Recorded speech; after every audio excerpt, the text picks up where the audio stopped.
Magic Mike Show, where you hear the experts speak. The Magic Mike Show. Tune into the show every week. The Magic Mike Show. You can trust the show is the bomb because it's being brought to you by RacingDudes.com. What's up, everybody? I'm Magic. And I'm Mike. And this is the Magic Mike Show, episode 425. Mr. Somich. Gulfstream Park carryover. Huzzah! I was going to say Brendan Tang, huzzah. Congrats to Dr. Tang, who is literally just became a dad for the second time earlier today and is already in our chat. Kind of reminds me of the time my son was born on Kentucky Derby early morning, and then I joined you and Aaron to talk about it after the race. So crazy what's going on, but congrats to Dr. Tang. Yeah, seriously, congrats, Dr. Tang. Baby number 2 out, both son and wife healthy, so that's great news there. I was impressed that he was in the Dudes Who Bet Daily chat at noon too. So he's on one right now. I know when I had a kid, I was out of it for at least 48 hours. So I'm impressed that he's here with us for both of these shows. And he was texting me about how he just missed the Gulfstream early pick 5 as well. So funny to hear from that. He's handicapped Gulfstream, well having a kiddo, and won a couple tournaments today, qualifiers too. So Dr. Tang just really putting in the extra work. I will say that and you know this too, that once you get to the hospital, then you're playing the waiting game, especially as the dad, you're like really just waiting and waiting. And so you get nervous energy. I get it. You handicap a bunch of horse races. And speaking of Gulfstream today, it sounds like they have a late pick 5 carryover for opening day of the World Championship meet now, right? So yeah. We're not yet in championship meet. We're still in like the fall, summery, whatever you want to call it, meet. The turf was back today for about an hour and a half, and then it rained off the turf. So we did not get any turf races today. We're still waiting for that luscious lawn to be used. Hopefully that's tomorrow. I don't know what your birth experience was. Definitely no time to handicap race. I would have been skinned alive if I'd start handicapping races in that birthing room. It would have been crazy. So yeah, we only spent 4 hours at the birth center when we went, though, so it was not exactly a long trip. That was after like 72 hours of labor because it was a long one. But I would have been single leaving that birthing center if I had been handicapping races. I had I want to say it was about 11 hours from the time we arrived till the time he showed up. So there's probably there were a few hours in there. I kept being told, like, take a nap, go to sleep, get some rest, whatever. And I couldn't because you know what it's like. You just have too much nervous energy and everything. So listen, Dr. Tang, I get it. I also want, I get it. I understand what it's like. Congrats to everybody. Glad to hear everybody's healthy. Speaking of which, Mike, we've got a healthy card at Del Mar on Saturday. It's closing weekend at Del Mar for the winter meet, which is sad, but they have, just as it's been every day this meet, the turf racing is incredible. 9 races, 5 of them are on turf. 3 of the 5 we're doing are on turf. By the way, they're all stakes races. And they're all, I think, really great betting opportunities, Mike. This was a tough one to figure out how to keep the ticket reasonable. We'll put it that way. This was a banger of a sequence. You could go 4 or 5 deep in every one of these turf stakes if you wanted to.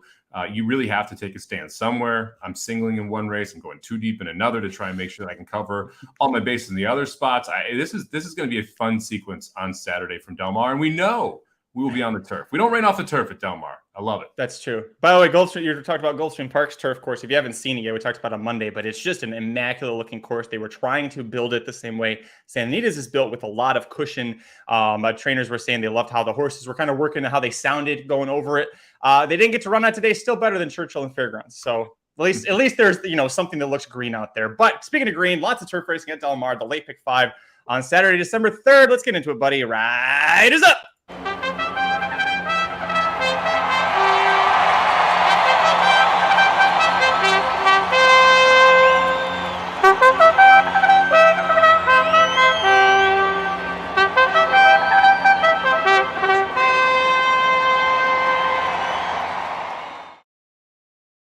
So Dr. Tang, I was thinking about it too, as well, as he's got plenty of time to handicap. Apparently, this is the guy that handicaps races and wins tournaments while he's actively curing cancer as well. So I guess a little birth, and not even the first one, the second one is going to throw him off. Mike, first leg of the late pick 5 at Del Mar, Saturday, December 3rd, race 5. This is fun when we got an inaugural running of the Peter Miller is a cheating scumbag mother. Oh, I'm sorry. This is the Stormy Liberal Stakes. That's right. All right. Ironically, no Peter Miller's in this. It's a turf sprint stakes, 5 furlongs. We've got 9 males, 3 and up. You see here on the screen if you're watching on YouTube. The Forge Sigiloso is already scratched out of this. 3 of the remaining horses are from Phil D'Amato. Did you take any of those on top? I did not put any of them on top. You could use all three if you wanted to. You could go 5 or 6 deep here if you really wanted to. I thought this was a really tough race to kick it off. I was originally 4 deep in this spot. I narrowed it down to 2. I ended up 3 deep. I did put I put a Mandela horse on top here. Actually, I believe this is a my racehorse horse here, Laneway on top, 2 horse. Horse's career really turned around when they started turf sprinting here. You saw that midway through that 4-year-old season, and coming back here as a 5-year-old, the last 4 races have all been solid, all been 90-plus buyers, 3 seconds and a win. It faced a lot of these horses before, but this horse keeps getting a little bit better, a little bit better, a little bit better. That race, 3 back to Lieutenant Dan, was a phenomenal race. Last time out, going down the hill at Santa Anita, looked very good getting the job done. Lincoln Hawk ran second in that race. We talked quite a bit about Lincoln Hawk was scratched last Saturday for D'Amato, who we thought had a big shot and a great at stakes. So I ended up with the 2 Laneway on top, but I 5-2. But I do have a price as my other must use here. I'm going to go right to the outside, and I'm going to go to the longest D'Amato price in Rebel Posse here, 12-1 on the morning line. Get Rispoli up. This is just a really interesting spot for Rebel Posse to show up here. CJ Thoroughbred's horse. They had this horse at Lone Star, and they thought it was good enough to run in the Grade 3 quick call against Golden Pal in July 2021. Kicks off the 22 year here, runs 3 straight sprints at Lone Star, gets 1 win, goes into a listed stakes, and draws the 11 post, which if you don't know Lone Star, it is hard to win turf sprinting from the 11 post at Lone Star. Now we switch over to the D'Amato barn. We know how good he is on the turf. Rispoli takes the call. We know how good he is on the turf. And this horse has tactical speed, but a closing kick as well. And that's something a lot of the competitors here, they have one or the other, but not both. I think Rebel Posse, it's a nice trip here. I think 12-1 is a very generous price. So I'm going to see if we get a number home here right off the bat in the first leg. I couldn't use the 3. I initially thought I might, but there's just, I mean, the fact that the horse was, first of all, that a listed stakes at Lone Star, when I looked at the list of who was in that and I look at the list of who's in this race, it's not in anything comparable. I don't care what kind of post he got. If he wasn't able to, be closer than 2 lengths at the finish line of that group, after he was a little bit closer earlier in the race, I just couldn't pull the trigger. But I mean, it's D'Amato, it's Rispoli. It's just, there's plenty of reasons to like him here. I did use Laneway on here. Such a consistent son of a bitch. 4 for 5 in the money at Del Mar, 13 for 15 in the money Lifetime. He owns a track record at Santa Anita back on October 31st. It was his first time gelded, which that's an angle I love using for Mandela horses. When he starts gelding them, Laneway, I mean, I know they cut back to turf sprinting with him as well, so that probably was part of it. But there's been multiple horses where they've done that, where Mandela goes, let's snip them, see what happens. And they suddenly get a lot better. They're more aerodynamic. It makes sense. I did use him. My top pick is going to be the number 9, Coulthard. He and Laneway, they've been battling back and forth, but I went with Coulthard on top. One, the price is better, 5-1 versus 5-2. This horse really runs well fresh, which is kind of a knock that I had on the other D'Amato that you're using, the 3. His first race back from breaks hasn't been his best ever. He usually, the second time out, that's when you want to play him. As far as the 9 goes, though, you see back in July 30th this year, with Vasquez aboard, beats Laneway by a half length in a 5-furlong race, optional claimer. Goes and misses second by a head to Laneway in the Grade 3 Green Flash Handicap. The winner, Lieutenant Dan, arguably the best turf sprinter in California this year. The Eddie D Stakes, let's scratch that off. If you scratch off every down the hill race and you just look at the 4 flat races that he's had turf sprinting, he's got 3 wins and then a 3rd in the Green Flash Handicap, which really was a 2nd, but he missed 2nd by a head there. So I think all signs point to him running well. He runs well fresh. Vasquez is going to keep riding for D'Amato. I think this horse has got a really great shot to especially outrun those 5-1 odds. Yeah, this is one of the ones I thought you could use if you wanted to. I mean, this is a simple case of, to me, I was between the 2, the 3, the 6, or I'm sorry, 2, 3, 6, 7, 9, and 10 as possible uses here. And so I had to narrow it down somewhere, and the 9 ended up on the cutting room floor for me. Coulthard makes sense. I wouldn't knock the use. I wouldn't, but it's just one of those cases where I had to kind of trim somewhere, and I would much rather take the 12-1 price first time out of the barn because I'm hoping for a big time improvement than a 5-1 price on a post that I don't love, and a spot where there's not a ton of speed in here. There's some, but for a 5-furlong turf sprint in California, there's not that abundance of speed that you normally would generally think you're going to see. So I think the deck's a little stacked against Coulthard, and that's why I didn't use the horse, but I don't blame you at all for using the 9 here. So there are 3 Phil D'Amatos in here. We're each using 2 of them, and we agreed on the 7. Turn on the Jets here. Juan Hernandez, another 5-1 price. All 3 efforts, Mike, since coming to America, they've been really solid. Won the North American debut, which is never easy for a European horse to do. Beat several. This is a 3-year-old that beat several older horses who were all multiple race winners. There were 4 multiple race winners in that first level allowance. Oh, by the way, that win, first time North America over this course and distance. I think he's got the best tactical speed in the field. I think JJ from post 7 is going to get a perfect trip from that spot. If he's good enough, that's might be the one question there, but I really think he is, Mike. Yeah, this is the one who I think is probably going to be in the lead or right behind the leader. Hotbox, the 8 should go. Should be the horse that's going to be in the lead. Yep. 7, Turn on the Jets, is clearly the second fastest horse in this race. And should be sitting right behind.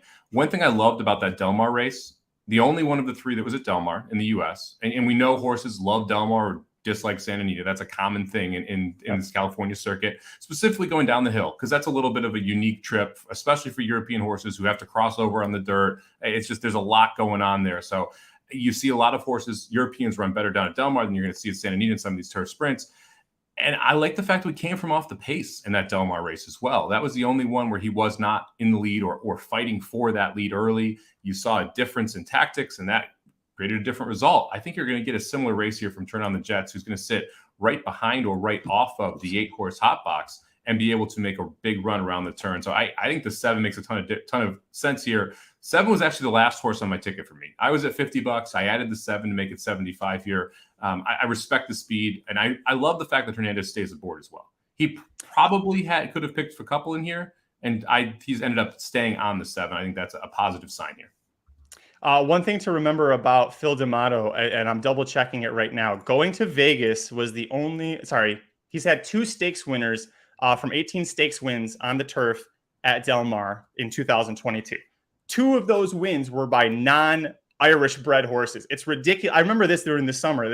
It's crazy how good he is with Irish bred horses on the turf. That's Turn on the Jets in this spot. Neither one of us used the 6, What Makes Sammy Run, or the 10, Sumter. They're both 4-1, and Sumter's picking Flavian Pratt back up. Pratt's 2 for 2 aboard the horse. He does have a win over the course and distance. Why didn't you use either one of them? The 6 horse was one that just doesn't seem to like Del Mar as much as Santa Anita. If you look at the best races that you get from What Makes Sammy Run, none of them are at Del Mar. Run here 3 times. I would say the Oceanside, probably his worst race. That was here at Del Mar going a mile. Comes back and runs 2 5-furlong turf sprints. Those are probably his next 2 worst races. And so all of a sudden, I mentioned how certain horses love Del Mar, certain horses don't. He seems like the one that just doesn't. And now, if you're getting 10, 12-1 on this horse, maybe you don't worry about as much or make excuses for some of those Del Mar trips. But at 4-1 in an overly competitive race, I couldn't pull the trigger on What Makes Sammy Run. As for the 10-horse Selkner, this was the one that didn't make the ticket here. Like, this is literally the 4th horse of the race. I'm going 3 deep. I think this horse might just be better going 2 turns. Was able to really stretch his legs and get out to the lead going 2 turns and then try and hold people off. I don't think he makes the lead here. I think that you're probably sitting 4th, maybe 3rd in this spot. It's just a different style, a running style that you need to see from something to be able to get it done. And on top of that, the 10 post going 5 furlongs at Del Mar is not a great post. I mean, you're going to be 3-4 wide on that far turn no matter what you do. I respect the heck out of Pratt, obviously, down there. It's hard to figure out how you're working out a trip from this 10 post against a really competitive field where you also need to take a step forward. I mean, I realize this is first off the layoff later in the 3-year-old season. There's logical reasons for improvement here, but you have to improve to win. Probably 10% over your best effort. And again, if we're talking 12-1, I'm interested. You're telling me it's 4-1 in this spot? Hard to take. Yeah, too many question marks. Honestly, it feels like Sumter's here as kind of this is a prep, right? I think he's a miler at his best. He's got 2 wins when he goes a flat mile, both at Santa Anita. Santa Anita is going to have racing. So this is the end of Del Mar. Santa Anita is going to pick up on December 26th, and they've got it for 6 straight months. So this is a warm up for Sumter. That's what I'm reading into with him here. Let's move on, Mike. Thanks for the answers there. Second leg of the late pick 5 at Del Mar on Saturday, December 3rd. A little smaller field, maybe not so talented as what we just talked about. We've got a 6.5 furlong sprint, 6 2-year-old males in a 50K starter allowance race. I wouldn't blame anybody for hitting the all button. That's what I did. You actually singled my top pick here. So talk to me about the rail horse, Flame Rider. Yeah, I mean, Flame Rider, I think is lone speed in this spot. I think he's clearly the fastest horse. I love the fact that he broke his maiden and was dominant over this Del Mar course to kind of kick off that later part of the 2-year-old career here. You get Maldonado up, you know the plan is to just go. Geezer won that last race, was 15-1, but came back and looked awesome in return as well. So that flatters it. And then I'm going to pull up I don't do this often. I'm going to pull up a replay of that race just because I want to show the break here. And this to me is a huge key when you're talking about speed horses. So the 4-horse right here, I'm going to go show right here. The 4-horse right here. This is going to be the Flame Rider here. And just watch the break here. It mentions stumbled. This horse goes to one knee. The nose almost touches the ground. I mean, that is a bad stumble. And then doesn't really ask the horse to rush up. But look at this natural speed just carry the horse forward. Now he goes 22 flat, 44 and change. It's really hard to sustain 6 furlongs when he actually probably went 21-1, 21-2 to be able to get that lead after the stumble. And you can tell there's just a ton of natural speed, a ton of natural talent here. If Flame Rider breaks better, he's gone on the front end, just absolutely gone. And like, let him, the 5-horse in here is the 2-horse that Pratt's riding back on, who's 3-1 in the morning line. He crushes him. And you'll notice, like, look, Geezer looks awesome in this race, was able to go right by him. But you'll see that Flame Rider continues to hold on as well, which I think is important here. He demolishes the rest of this field and doesn't back up. He doesn't stop. He just gets beat by a better horse in this spot after a tough break, stumbling at the start. So I think Flame Rider, if we can get clean out of the gate, is able to get right to the front from this one post and take this field gate to wire. I'm hoping we can get through this, which is a tough leg. It's a 2-year-old. You can see improvement in different spots. But if we can get through this tough leg, I think we can get we have a shot at hitting this ticket. Horse that beat him in that race that we just saw the replay for. 1-6 furlong allowance last weekend. I think he beat Kalleward, but he got a 78 buyer for that. He got a 76 for beating Flame Rider in the race that we just saw. And you mentioned it, like, the Flame Rider didn't get past and quit. He thinks ahead of third. That is very telling to me, especially now it's his 5th race. When you saw in the Capote Stakes 3-back going this distance at Los Al, once he got headed, he pretty much threw in the towel. Maldonado stopped trying, but in this race, you really saw it. Now, I'll ask you this. We're stretching out to 6.5 furlongs again. With him being lone speed, do you think that helps him, or is he actually going to stumble bunny? Do you have any worry about him stumble bunnying? The distance is the problem. I mean, let's just be honest here. That's going to be the biggest issue here. We've only gone 6.5 once before, but we went 21-2, 44-4 in that race and then kind of gave it up. I don't think we're going to need to go that fast to get the lead.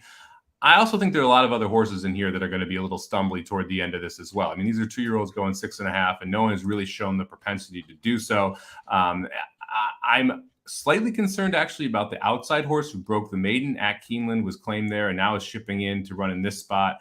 However, when you kind of go through it, if we can run back to that Del Mar maiden breaking effort, and we're able to kind of carry some of this speed on and get loose, it's going to be tough to catch this horse down the lane. So I'm hoping that the 6.5 doesn't get the Flame Rider, but that is the biggest concern. One of the reasons I hit the all is if Flame Rider isn't able to get that, I'm like, it's not supposed to be pretty. But as far as the 2, let him do. You're getting Flavien Prat aboard for John Sadler. The flight line connection. By the way, I don't know if you saw this. Flavien Prat had a huge party catered for the entire Sadler barn, like all of the employees. Yesterday, I think it was. They had like buckets of Corona, buckets of Modelo, a huge feast. As Flavien Prat's way of saying thank you to the Sadler barn for all those nice wins on Flightline. And I'm sure Flavien Prat can probably afford to buy a few more of those parties with the money he got riding. But with this horse, this is a horse that's going to come from off the pace. The maiden 32K at Del Mar, going 5.5 is where he broke his maiden. We're getting a jockey upgrade to Flavien Prat. No knock on Juan Hernandez, but it's interesting to me. Hernandez just doesn't have a mount. Maybe he was like, you know what, it's a starter allowance. I'm okay. I don't need to ride in this race. But Pratt's going to pick up the mount. The horse will be coming from off the pace. John Sadler adding blinkers. It's a 23% success rate with a positive ROI. So he was my second. The longest shot on the board, I'm seeing the odds for the first time. Number 4, Merit Song at 10-1. If you take out his stakes races, not stakes field, he fits here. Now, the issue is he does like to run towards the front. He isn't like the one where he's shown that he can, really get out to the lead. So he's going to have to sit a stalking position. And the 5 and the 6 will be right there with him. As far as the 5, seems like a synthetic horse, possibly turf horse. I looked into the breeding, very heavy on those two sides. The dam was winless on dirt, and none of the the 3 older siblings ever even touched dirt. So not sure about that. And then the 6, man, you brought up the ship and win thing that they're trying to do. Paula Capestro, I get it. You get a horse that broke its mane at Keeneland, even if it's a claiming tag, it's still Keeneland in the fall. It's a huge deal. Did it at this distance, did it sitting up front and having a lot of tenacity and fight. If this was any other trainer in California, Mike, you might feel better. Poor Paula Capestro, 6 wins from 78 starters. And if you look at the bottom, 0 for 21 with 2-year-olds, 1 for 41 off of a similar layoff, 2 for 42 on dirt, and 2 for 48 sprinting. Those are not great stats. Diego Herrera is going to ride. Not great stats as a jockey. Carrying co-high weight of 123, not great. But if the one doesn't break, this field sucks and he could win. Yeah, I mean, the trainer-jockey combo was a knock for me here. I mean, it's one of the main reasons why I was more confident in singling Flame Rider. I think Army Star might be the second best horse in this race. I have let him do on top or in second here in my picks right now. I think that's probably the second best horse we've seen. And if that's the case and Flame Rider blew the doors off, let him do, then that kind of forces that single even more in my mind. The fact that Herrera picks this mount up, and a lot of these jockeys were at Keeneland for this race. That's the thing. You had like people like Pratt were at that meet. They saw this horse run. To come back and be able to get Herrera here tells me that maybe this horse isn't as big as what you expected. So I wish that we had a different jockey here because I probably would have used Army Star if someone else was aboard. Army Star. By the way, let's do something. We're going to have to change our tickets on the way. Dr. Tang, speaking of multitasking, he's a co-owner through My Racehorse of Laneway. Laneway is going to scratch. So insert expletive here. Yeah. 2 horse out of the first leg. I'm probably adding Sumter then. You know what? Let's do it. I'm going to do it. We're doing this on the fly. I like that one. I'm going to use the other Mandela who picks up Pratt. Again, I'm a little worried the distance is too short, but that was my next pick in. So I'm going to insert in there versus trying to maneuver in the other legs. There you go. Look at that. Fixing tickets on the fly. That's what we do on the Magic Mike Show. Let's move on, Mike. You had your single in that race. I have my single in the Grade 3 Jimmy Durante Stakes, which is the 3rd leg of the late pick 5 at Del Mar on Saturday, December 3rd. You've got all of these fillies that are showing up, these 2-year-old fillies. You got them from the East Coast. Peter Miller decided, all right, now I'm going to throw some horses in here, and I'm going to give ride to Florent Giroux, which I think he got lost at the airport, got on the wrong flight, because I have no idea who invited him back to California. Certainly wasn't us. My single is the 9. The best is yet to be for Phil D'Amato. Where are you going on top? Good luck, man. Good luck singling in this race. I thought this one was wildly difficult. One of the main reasons is, I'm going 5 deep. 4 of the 5 drew outside, which is really, really tough going a mile at Del Mar. My top pick is going to be all the way to the inside. I'm going to go to the Pelota Sisters, the 1 horse on top. We've talked about motion, bringing these horses in here. Pelota Sisters last time out showed tactical speed. First race out showed the ability to come from off the pace. I love the fact that we've got both of those in here. There is enough speed that I think Pelota Sisters probably sits 3rd into the first turn, a couple horses clear in front. That trip is going to be a great one here when you have a lot of these outside horses, the 9, 10, and 11 stalls, who I think are probably your 3 most talented horses, are going to be battling for position out there and trying to figure out exactly what to do. So for my money here, I think that I think the 1 horse is kind of going to sit a nice trip, going to get the inside route. I like the 6-1 price. I like these East Coast horses coming west here with the Motion Barn. They've done very well so far at Del Mar. I'm going to go with Pelota Sisters on top. The 9, the best is yet to be, was my second pick in this spot, so I don't hate the single, especially if you end up getting 5-1. The price on the 11 is going to be very, very interesting here. It's a tough post to win at. You get Chad Brown, you get Flavian Pratt. You're coming in from the East. I totally get that 3-1 morning line. I don't think 3-1 is the off odds on this horse. I think you're staring more at 6-5, 7-5, something in that range, which makes it much more difficult to say, yeah, I want to bet the 11 to win. I'm going to use the 11 because I feel like I have a separating single. I'm only going 2 deep in the next race. I have a price in here I really like. So I'm going to use the 11 here, but man, I think you're going to see the 11 get overbet in this spot. I'm against the 11, the same reason I'm against your 1. Boy, what are we doing here? Saratoga, first 2 starts for Pelota Sisters, doesn't really do any bit of running. It absolutely is cold on the board in those 2 starts. We have to move to Delaware Park and get soft turf and drop like at 60% purse. And then we go gate to wire. You're not going gate to wire in this race. You're sure as shit not getting soft turf in this race. And this is first time versus winners. I know they're 2, so it's a little different than if they're 3 or 4 or whatever, but this is a tough spot. You've got some pretty seasoned horses in here. So I think that the 1, the one's only chance to win, I think, is to go gate to wire. And I just don't see, you're not going to go 24-48.5 to get to start here. And this horse really hasn't shown much of a propensity to pass horses. As far as the 9, listen, don't forget, Del Mar is still Phil D'Amato's world. This is Irish bred. I told you he wins every single stakes race if he has an Irish bred in there. Won the debut in Ireland, this horse did. Gets privately purchased, sent to D'Amato, goes to Del Mar. I believe you and I both used her in the Juvenile Fillies Turf Stakes. She was the 2-1 favorite that day. Off slow, runs like she absolutely did not know how to run in North America. They give her time off. It's too much too soon. We drop her back down to an optional claiming race. That race was pretty damn impressive.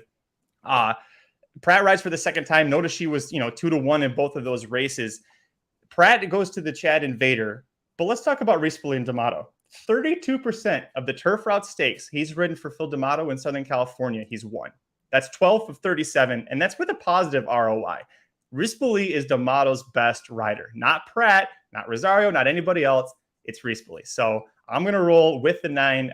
The best is yet to be as my single. By the way, the horse that won the Juvenile Fillies Turf, Comanche Country, went to the Breeders' Cup, and Berta Rispoli was the jockey. So Rispoli knows what he's doing with these horses. For Phil D'Amato. And I love the breeding on this horse too. Lots of winners in the family.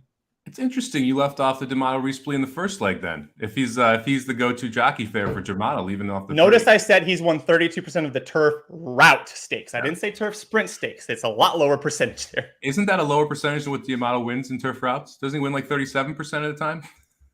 I see 21%. I'm just kidding. He's 37% of Del Mar right now. That's okay. Sorry.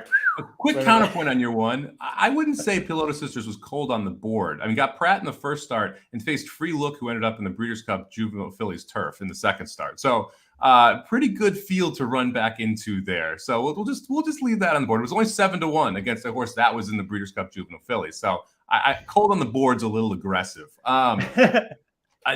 So third horse in here for me was the 11. I think Liguria it makes sense here. Warfront, Daughter Warfront, that race at Backwood was very good.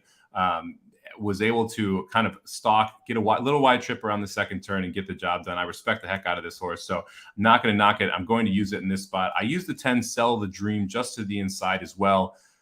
Probably the best 2 turf races going 2 turns of anyone in here. The race 2 and 3 back in the Surfer Girl and the Juvenile Fillies Turf here at Del Mar, both probably good enough to win if no one improves. I realize the if no one improves is a pretty big statement since we got 2-year-olds here and someone will improve, but the 10 could improve as well too. So I think Sell the Dream fits in this spot 5-1 with some tactical speeds I think is interesting.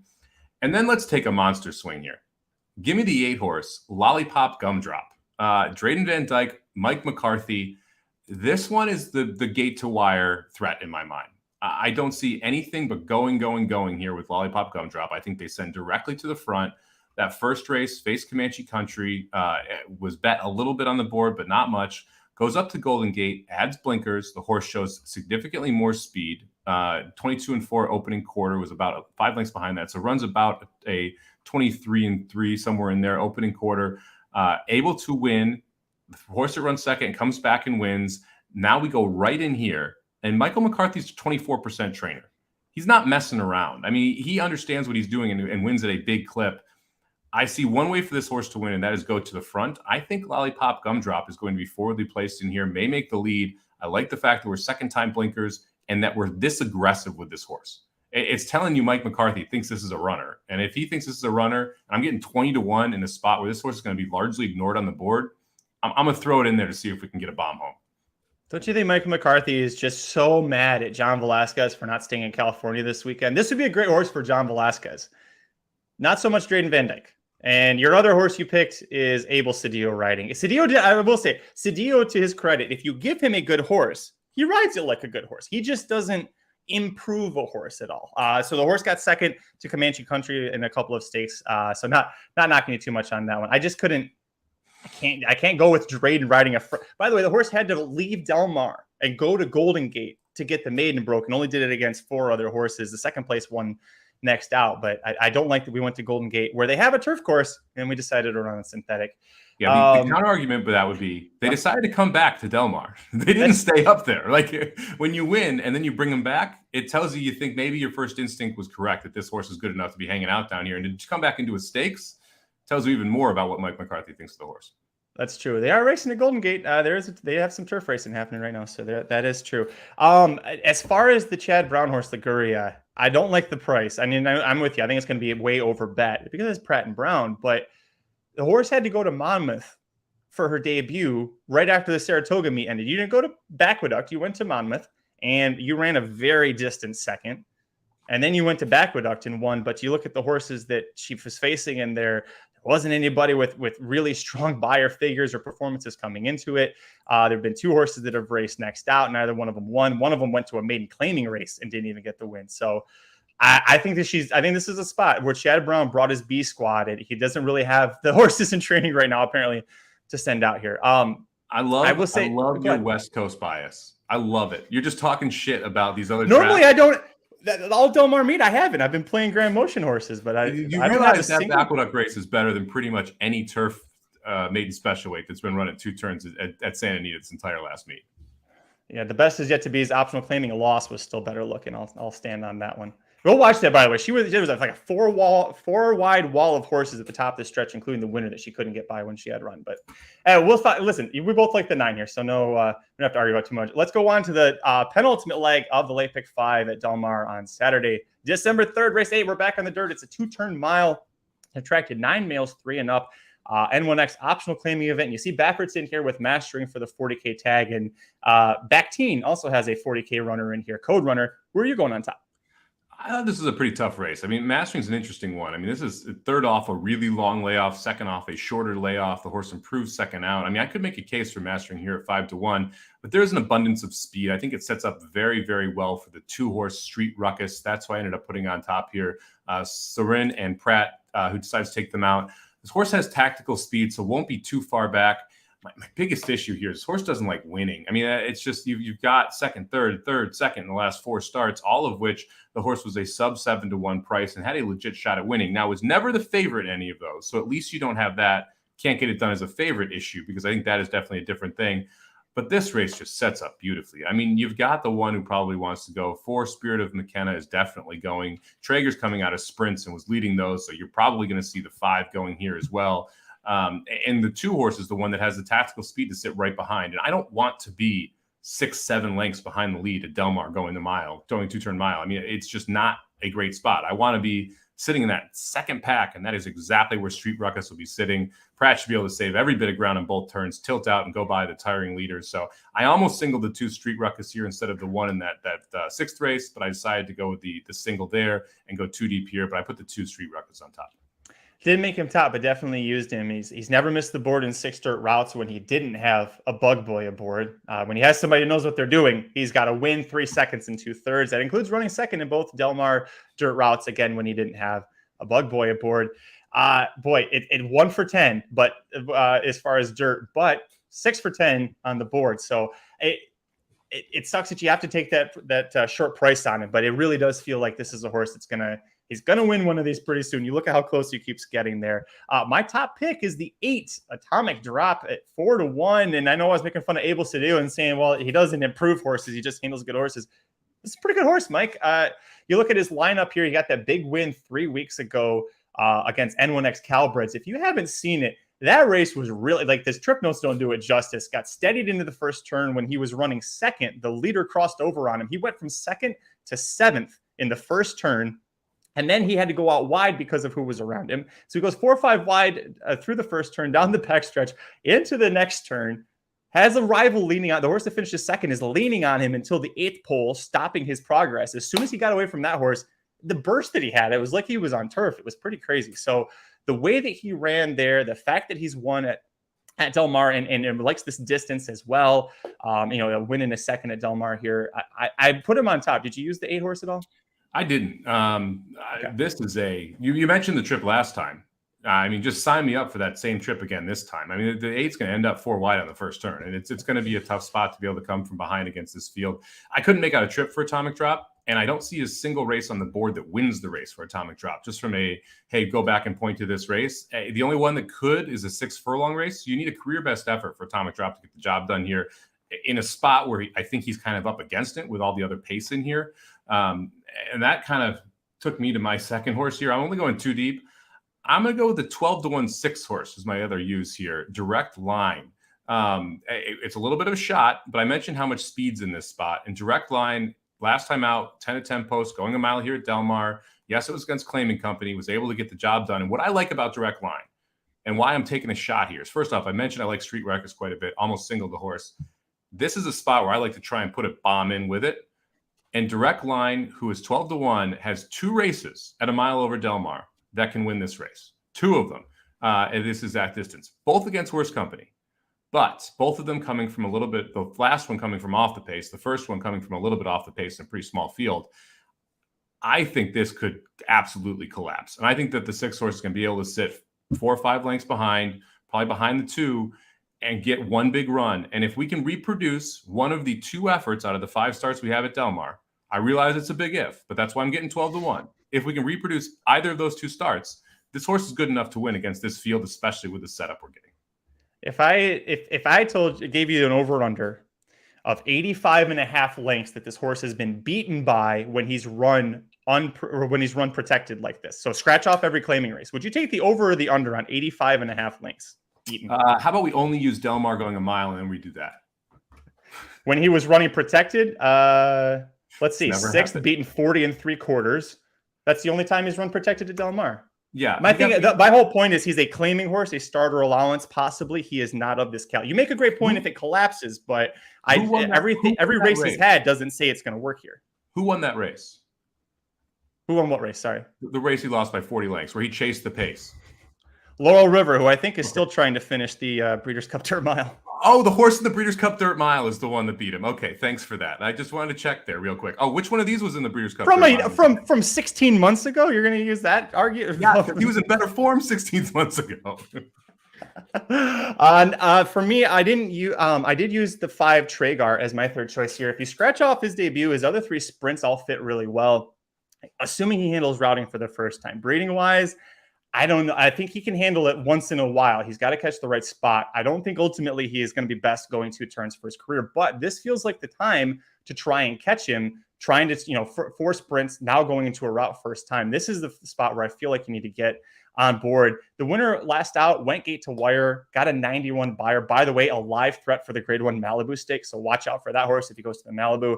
Traeger is 3 years old. He's never faced age restricted company. So he's always been facing older horses, more seasoned horses. So I used him at here. I went with him over the 4, partially because the 4 is a much shorter price at 3-1. I'm also worried about the 4 off of the layoff going 2 turns here. And I know he won his debut. It was sprinting. But the concern I have is that stretching out to a mile, he didn't get the job done. And then now we've got a break to contend with. We haven't seen him for 2.5 months here. So between the price and that is why I went with a 5 over the 4. I feel like these are the 2 speed horses.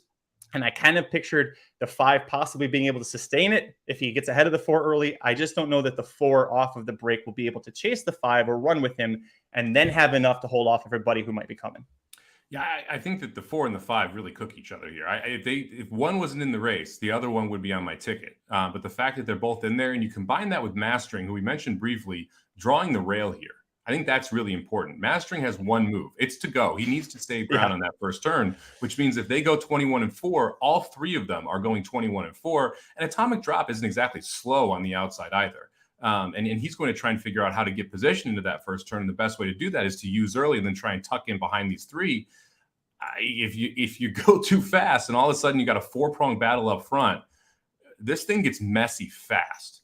And if that happens, then you've got the 5-2 shot Street Ruckus, and then your next lowest price that would be off the pace, the 6 horse Direct Line at 12-1.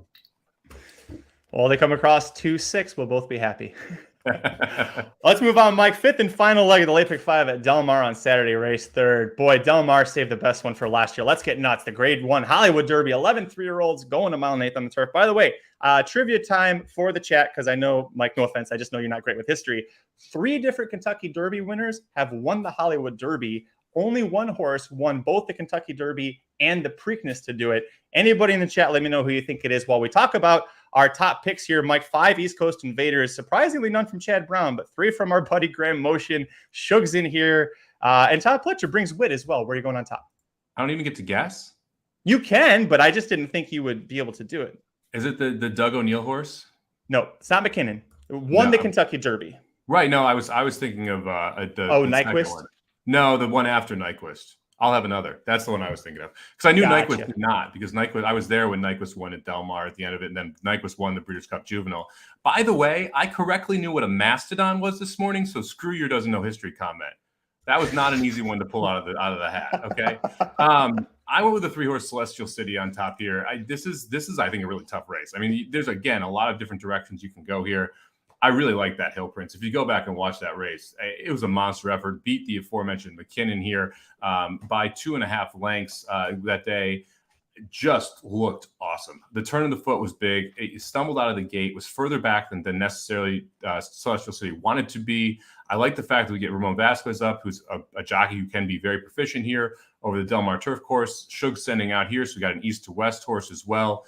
4-1, I think, is a fair price on Celestial City in another situation where a lot of the threats are all toward the outside again, which is not where you want to be going 1 1/8 over this Del Mar course. No, you start at the top of the chute, which is basically right at the top of the far turn, and then you've got to make that chicane over into the main stretch there.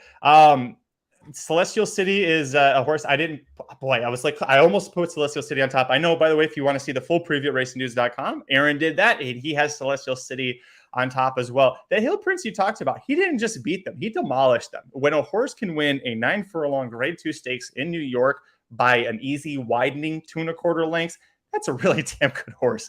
He's got a 2-race win streak, consistent runner, tactical speed, and also drawn very well, which you brought up. Aaron wasn't listening. I thought Aaron might know the trivia answer. Top pick for me. You talked about all the horses drawn outside. I went all inside horses. I'm going with Cabo Spirit on top. I've never made Cabo Spirit a top pick, and I've covered almost every single one of his races, it feels like. But he just seems built for 9 furlongs. He's the best of the local horses, I think. If you scratch off that Del Mar Derby effort, every single one of his turf route efforts makes him a major player here. And that Del Mar Derby was a very, to me, you can't really use that. It's like the Kentucky Derby. I don't know that you can use that as an accurate data point for a lot of horses, because Slow Down Andy won gate to wire. Spycatcher was second or third early, finished second. War at Sea was third or fourth early, finishes third. Only 2 horses in the entire Del Mar Derby managed to close. Cabo Spirit and your buddy Balnikov, who somehow defied the odds, shipped out of California and won a turf stakes at Keeneland. Beating Witt, by the way. So, I really think that Cabo Spirit definitely is the best of the turf horses. The one concern, he's breaking from the rail, and he broke from the rail in the Del Mar Derby going over the same course setup. He got pinched back a little bit farther than he usually likes. So Bravo's going to have to work out a better trip from that rail position there. So that's the only slight concern I have. But I feel like Bravo learned from that race, or from 2 races ago. He's keeping the mount. He rides the turf in California just about as well as anybody, not named Reese Billy. Went back and forth on this one. I ended up leaving Cabo Spirit off, but I'm a little scared of Cabo Spirit. I'm not going to lie. I definitely think that this is one that could get the job done here. And I'm 5 deep, and I left this one off. So I'm concerned with Cabo Spirit. I had Witt as my other must use. I don't think I need to go into too much reason, right? Witt is the most talented horse in this field from a just on paper perspective, right? Ships in here. I don't like the 9 post at all for Witt here. Who should break forwardly and should be able to work out some type of trip. We haven't seen the horse go 1 1/8, and I know you're going to shit all over me for using a practical joke going 1 1/8. I can see it coming from a mile away, but if only Witt could run farther than a mile. Well, you know what? Witt has the three best turf races on the paper, okay? And I trust Todd Pletcher more than Magic saying practical jokes can't get 1 1/8. More than Mike Somich saying it too, apparently. That's what left it off for me. There's so many reasons to want to like him, that he's got the best, actually, I think the best 2 or 3 turf buyers in the entire field as well. I really don't like in the Brian. Now I know he was coming off of he had a little bit of a break there. It was a 2-month break. I don't like how he lost the Bryan Station Stakes. He had that lead. He had it. He was going to win. And freaking Balnikov, a California horse, caught him. Like, I don't like that we're going a mile and we got caught and we hung like that, and now we have to go 1 1/8. I don't like it. I'm going to let Witt beat me. I left him off my ticket. He is the one that I left off that I'm the most worried about. The way it's not just his breeding, because we've seen Speightstown horses Intermission horses handle 1.25 miles, no problem, because of who's underneath in the bottom. You got Medaglia on the bottom. It's just, I don't like the way that he finished the Bryan Station, and now you're asking him to go an extra furlong. You're picking up Flavien Prat, so I get, there's a lot of things to like about it. The distance for me, I had to leave him off. Let's say that was Celestial City that beat him instead of Balnikov. Would your opinion be different? Well, Celestial City would have beaten him by 2.25 lengths. I'm just asking the question because I think if the Balnikov slander here is just out of control. I mean, you hate that horse so much. I said 2 horses closed in the Del Mar Derby. My top pick in Balnikov. That to put him in the air of my top pick. That's very, very good, Mike. I don't know if you know that. So then Witt missing to him in a graded stakes probably shouldn't be that big of an issue, right? He got caught going a mile, and now you're asking him to try and hold off a horse going longer when I have distance questions. I mean, I get caught is a little aggressive. He got the lead mid stretch and then got run down late by a horse that was further back. So I mean, okay. Get caught is when you have like a 3-length lead and you're open, and then someone runs you down because you're stopping, not because that horse was just running faster toward the end. Yeah. Let's see. Where do we go? Did you use this 2 script? You did. All right. This is the I went 3 deep, and this is the last one I have on here. So let's talk about him. We've talked about him before. We talked about him in the Let It Ride Stakes a few weeks ago because he was coming off of that turf debut at Keeneland. And if you missed the show, Grand Motion thought this might be a Derby Trail horse. Realized early on he's not a Derby Trail horse, and they gave him the summer to just grow and develop and be a horse. And boy, did it work, because he comes back, wins his turf debut against older horses at Keeneland. Not easy to do. Ships out here, the Let It Ride Stakes. It's restricted to non-winners of a stakes at 1 mile or over, so a lesser company than he faces here. But my God, that horse was so good in that race. 2 of the 3 horses, or 2 of the 3 siblings, were multiple turf route winners, so you know that there's plenty of breeding here to be able to continue going algorithms. I think he only raced 3 times and retired early in his 3-year-old year, but there is plenty of pedigree to say he should be able to handle the 9 furlongs. Did I miss any reason you like the 2? I like the stretch out here. I like the fact that it's going to be 3rd turf race, the fact that we're going to go the second time over this Del Mar ground, and that we're stretching out. I mean, to me, those are the biggest differences. I thought that was a really good first effort against Stakes Company. Yes, it was restricted, like you mentioned. This is the waters are deeper here, but the price is right at 8-1. Rispoli picks up the mount since Velasquez isn't out here. I like that as well. I think Script has a shot at running a big one. I like that 8-1 price. My 3rd pick on here is the 6 horse, Evan Harlan, also Grand Motion. I think this is your gate to wire threat in this spot, and that is the reason why I use the 6, Evan Harlan. This race does not have much pace in it at all. Your second fastest horse is probably Witt, who has showed that he doesn't really want the lead going 2 turns on the turf, which means that someone's got to be in front. And if you're Grand Motion and you want someone to go gate to wire, who do you phone on the little jockey phone? Oh, you definitely call Maldonado. That's a really good move there. You are 100% sending here. It's an aggressive placement, especially considering that you already have Script out here.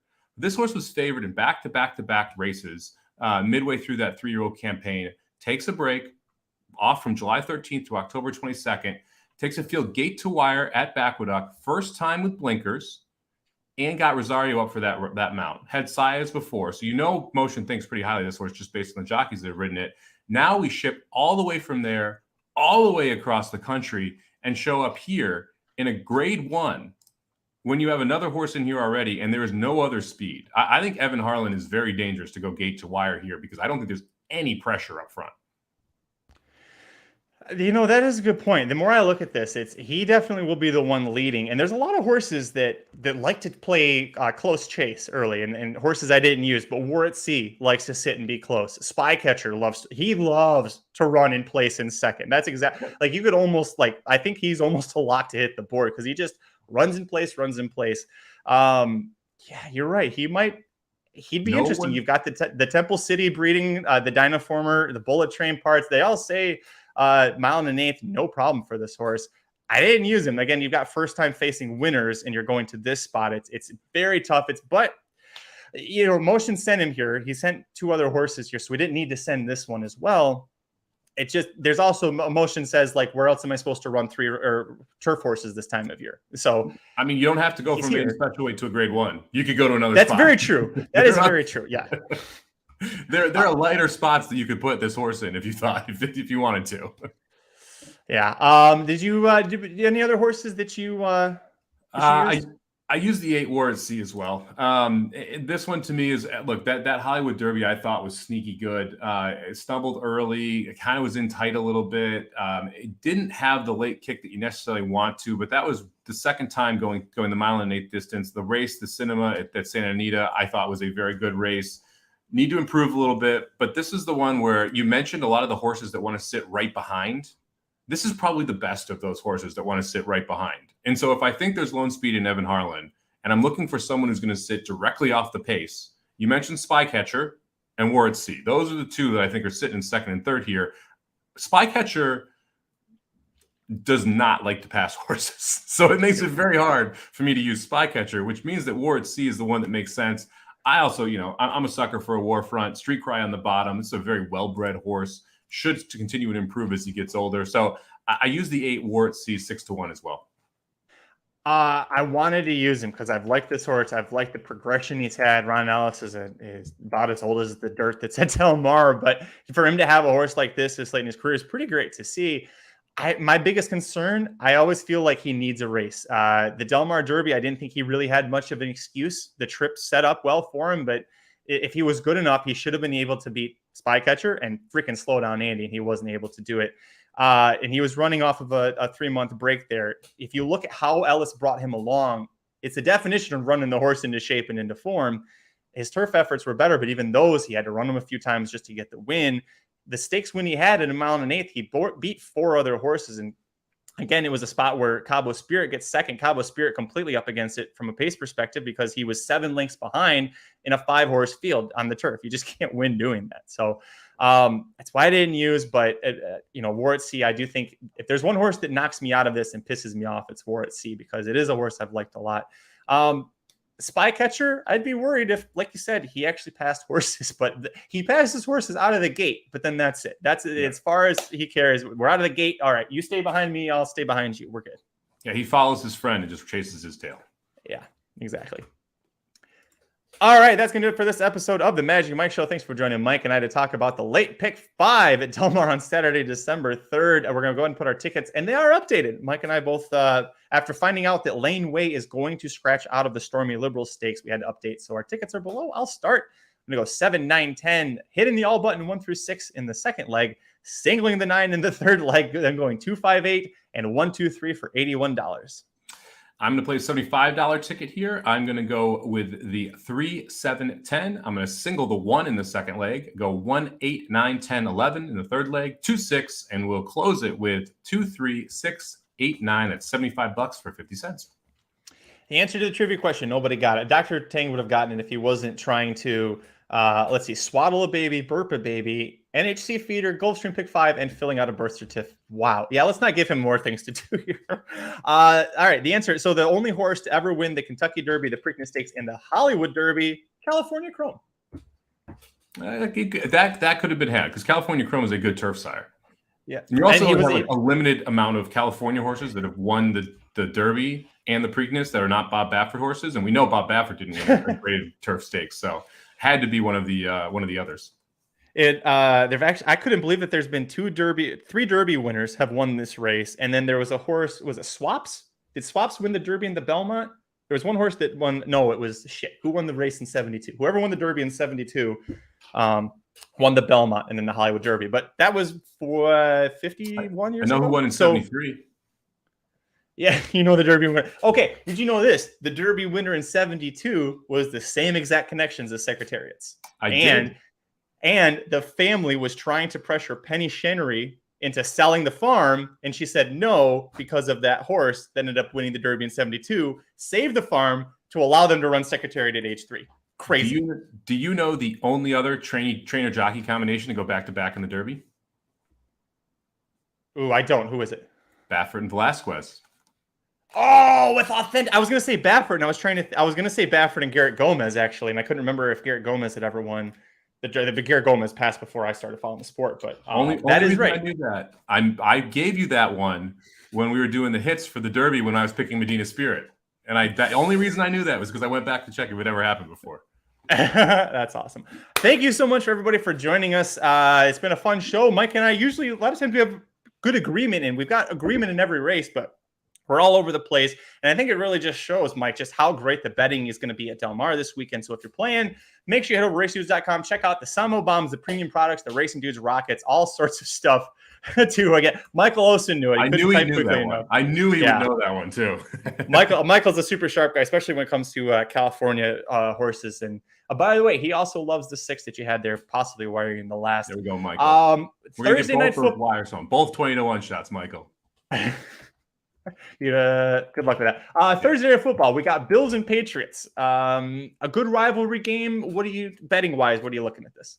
Hate's gone too far here. I mean, this game opened 5.5. It got bet down all the way to 3 today. As soon as it got to 3, sharp money came in, hammered the Bills, went up to 3.5 right away. Right now, it's sitting at 3.5 or 4.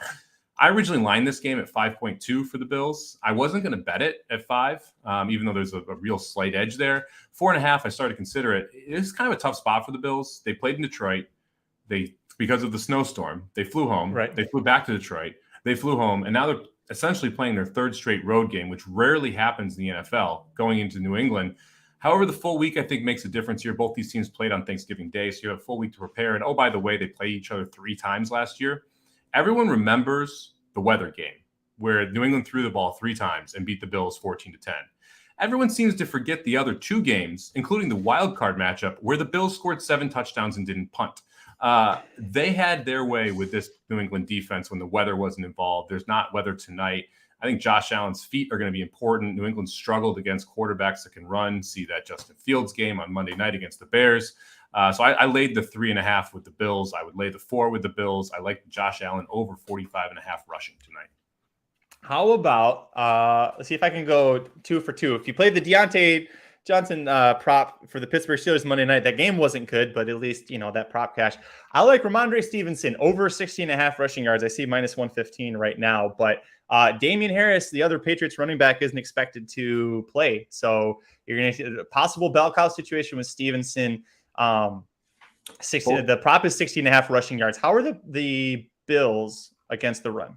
Not wonderful, not terrible. They play a shell, too high shell, so they kind of forfeit giving up 3, 4, 5-yard runs, which is one of the reasons the Patriots only threw it 3 times in that game. Damian Harris went for over 100 yards, both regular season games against the Bills last year. So you'd expect that if you have a bell cow, you're going to get the 60.5 yards. And Belichick's plan is going to be to try and slow this game down. He doesn't want Josh Allen on the field a ton against that defense. So as long as they can keep it close in the first half, I like that over.